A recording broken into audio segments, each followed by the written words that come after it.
Все с раннего детства знают, что волки – опасные и коварные хищники, которые нападают стаей, и редко кому удается уйти от них живым. Впрочем, охотники не боятся волков и иногда позволяют себе завести волчонка в качестве питомца.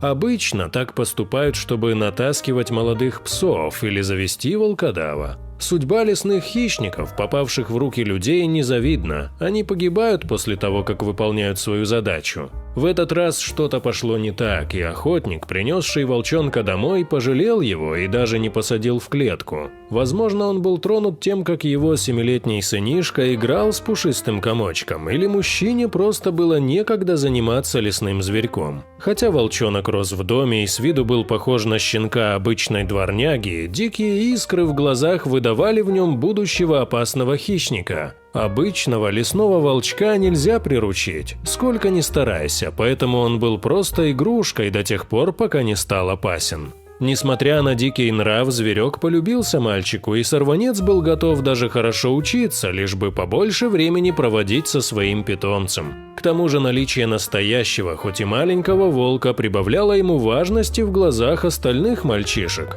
Но время шло, и щенок превратился в подростка. Волка нельзя держать на цепи, как дворового пса, поэтому его посадили в вольер. Но разве деревянная клетка может удержать настоящего хищника? Однажды ночью он сбежал. Мальчик горевал и плакал, но волк не собака. Конечно, он не вернулся. Чтобы утешить сына, родители завели щенка. И тот заполнил пустоту в сердце мальчика, ведь собаки – ласковые и верные друзья, способные лечить душевные раны.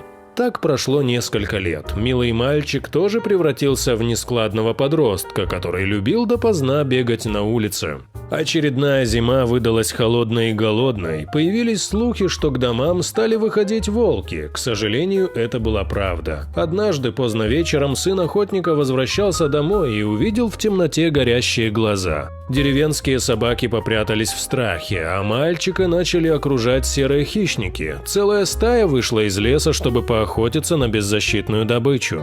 Волки окружили мальчика. Вся жизнь пронеслась у подростка перед глазами. Он понял, что сейчас его начнут рвать на части и помощи ждать неоткуда. Пока люди поймут, в чем дело, волки перегрызут ему горло. Стало очень страшно и обидно, что он прожил так мало. Волки описывали круги, приближаясь к жертве. Впереди стаи шел матерый вожак. Когда расстояние сократилось до такой степени, что стало слышно хриплое дыхание зверей, серый хищник вдруг остановился в нерешительности. Вслед за ним замерли и другие волки.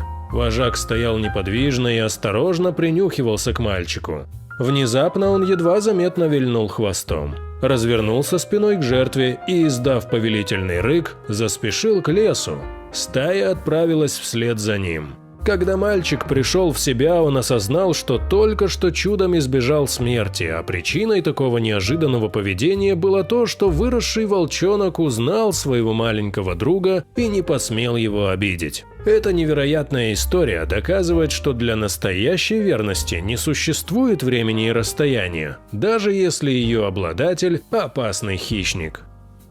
Дорогие друзья, если вам понравилось видео, поставьте лайк, а также подписывайтесь на канал, где найдете еще много интересного.